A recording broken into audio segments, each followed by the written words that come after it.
Hello and welcome to another edition of Ask Excite. I'm Tim Bushnell with Expert Cytometry, and today's question comes from Gian. And Gian asks, what makes a good compensation control? That's a great question, Gian, because compensation is such an important part of flow cytometry, and getting compensation right is critical for having good interpretable data. So you may have heard of the 3 rules of compensation. You can Google those. We've talked about them here and on our blog, and those include that the fluorescence of the control must be at least as bright as the fluorescence of the experimental sample, that the background fluorescences of the carrier, the positive and negative carrier, are matched, and that you use the exact same fluorochrome at the exact same voltage, so the exact same sensitivity. Now, in addition to that, you need to make sure that your compensation control is on scale and in the linear range of the detector. If it's off scale, you can't use it, and obviously if it's out of the linear range of the detector, you can't collect accurate compensation.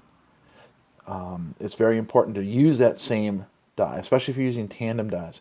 And if you're not familiar with tandem dyes, you want to make sure you look at something like a spectral viewer and identify the tandem dyes. Most often they're named with a donor and acceptor like PE-Sci5 or APC-Sci7. But some of the new Brilliant Violet, Brilliant UV dyes are tandem dyes, but they don't actually say it in the name, so you'll have to take a look at the spectral viewer to find that out. Now, if you meet all those criteria, you should have consistent, accurate compensation, especially if you use the automated compensation methods. And we've talked about how to practice compensation and the best practice in compensation, again, in our blog and here on our YouTube videos. So thanks a lot, Gian, for your question. And remember, if you have more questions, go to getflowtraining.com or email us at askexcite@expertcytometry.com. You can also hit us up with the hashtag AskExcite. So thanks for another edition of Ask Excite, and remember to stay right here to get your best practices in flow cytometry with your friends in Flow, Tim and Team Excite.